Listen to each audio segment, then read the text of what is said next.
آپ آغاز کریں گے سب سے پہلے نبی پاک صلی اللہ علیہ وسلم کی ولادت بسعادت کے وقت، کیونکہ دنیا بالخصوص مکے کے حالات کے تعلق سے میں چاہوں گی کہ آپ گفتگو ارشاد فرمائیے گا۔ شکریہ زینب، میں بھی ایک بار سب کو مبارکباد دینا چاہوں گی۔ یہ مبارک مہینہ ربیع النور کا، ربیع الاول کا آ چکا ہے۔ اللہ رب العزت نبی کریم علیہ السلام سے ہمیں محبت کا اور عشق کا تعلق عطا فرمائے۔ زینب، آپ نے پوچھا دنیا اور مکہ پاک کے حالات کے حوالے سے۔ دیکھیں، دنیا پر نگاہ ڈالیں تو قرآن مجید کی آیت مبارکہ اس کی تصویر کشی کرتی ہے کہ ظاہر الفساد فی البر والبحر، کہ دنیا کا عالم یہ تھا کہ خشکی و تری میں فتنہ و فساد بپا ہو چکا تھا، ظلم و استحصال تھا، ہر طرف کمزوروں، محتاجوں، غریبوں، عورتوں کو کوئی حقوق حاصل نہ تھے، اور حضرت عیسیٰ علیہ السلام، حضرت موسیٰ علیہ السلام کی تعلیمات مسخ ہو چکی تھی اور توریت، زبور، انجیل اپنی اصلی صورت میں موجود نہیں تھی۔ خصوصی طور پر مکہ پاک کے حالات پر نگاہ ڈالیں، اللہ رب العزت نے قرآن مجید میں اسے ببکۃ مبارکہ فرمایا، ان اول بیت وضع للناس للذی ببکۃ مبارکہ۔ یہ ام القریٰ بھی ہے، یہ مبارک شہر بھی ہے، چونکہ اسے نبی کریم علیہ السلام کی یہاں ولادت ہونی تھی اور آپ علیہ السلام سے پر نور شہر، یہ ساری دنیا میں اس سے نور کی کرنیں پھیلنی تھی، اس لیے اس شہر کو خصوصی طور پر چنا گیا تھا۔ جب اس وقت کے حالات پر نگاہ ڈالتے ہیں تو سیاسی طور پر 10 قبائل میں بٹا ہوا تھا اور ہر قبیلے کے پاس کچھ نہ کچھ ذمہ داریاں تھیں، اور اگر ہم مذہبی حوالوں سے دیکھیں تو خانہ کعبہ جو اللہ کا گھر ہے اس میں 360 بت رکھے ہوئے تھے، بت پرست ہو چکے تھے مکہ پاک کے لوگ، اور دین ابراہیمی اپنی اصلی صورت میں موجود نہیں تھا۔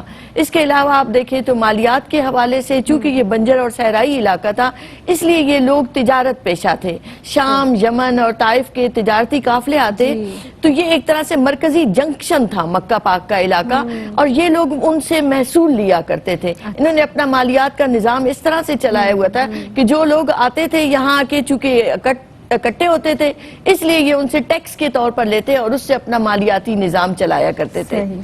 تو گویا یہ صورتحال تھی ایک سیاسی، جغرافیائی، اور اس حوالے سے سماجی حوالوں سے ہم نگاہ ڈالیں تو جیسے میں نے کہا کہ غلاموں کو کوئی حق حاصل نہیں تھا، اور حسب نسب کو ایک غیر معمولی اہمیت حاصل تھی، عورتوں کو کوئی حیثیت حاصل نہ تھی، نکاح کی بھی اتنی کبھی صورتیں مکہ پاک میں مروج ہو چکی تھی، اور بیٹیوں کو زندہ درگور کر دیتے تھے، اور بیٹیوں کا پیدا ہونا بھی اپنے لیے آر سمجھتے تھے۔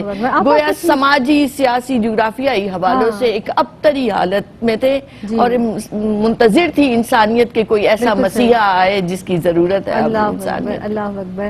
نبی پاک صلی اللہ علیہ وسلم کی ولادت بسعادت کا کچھ احوال بھی ہماری بہنوں کو بتا دیجئے، فرمائیے گا۔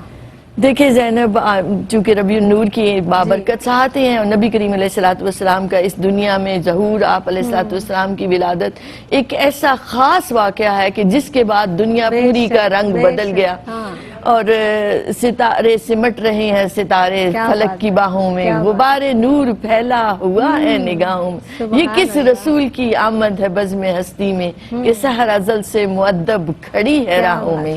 یہ 571 عیسوی ہے، پیر کا دن ہے، اور صبح کا وقت ہے، اور اس کا جو ٹائم بتایا گیا ہے 4:20 پہ نبی کریم علیہ السلام اس دنیا میں تشریف لائے۔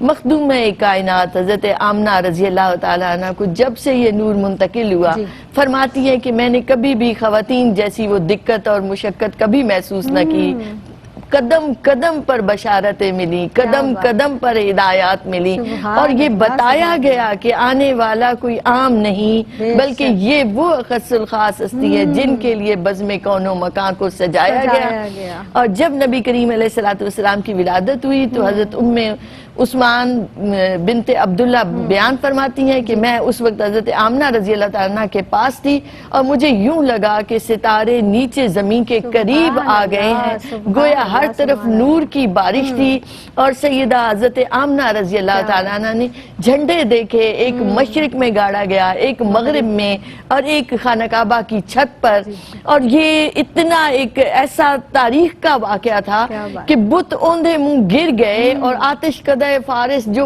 برسوں سے وہاں آگ جل رہی تھی وہ اس دن بجھ گئی، اور اس دن ان کے محلات کے کنگرے گر گئے. گویا پوری دنیا میں یہ اعلانیہ ایک تھا کہ بھئی آج اس رسول کی آمد ہے صلی اللہ علیہ وآلہ وسلم جو بشارت انبیاء ہے، جن کے لیے حضرت موسیٰ اور حضرت عیسیٰ علیہ السلام خوشخبریاں سناتے رہے کہ انہوں نے آنا ہے دنیا میں. بے شک بے شک. زمانہ ولادت کے جس طرح سے آپ ارشاد فرما رہی ہیں خصوصیات کا احوال بتائیے گا، ارشاد فرمائیے کچھ ہمارے. دیکھیں جیسے کہ زینب یہ بنجر علاقہ تھا اور صحرائی علاقہ تھا، تو ان لوگوں کو بارش کی ضرورت رہتی تھی اناج کے لیے. تو اس زمانے پر خصوصی طور پر نگاہ ڈالیں تو اس سے پہلے قحط سالی تھی، لوگ اناج کو ترس رہے تھے، کہیں سبزہ نہیں تھا، کہیں بہار نہیں تھی.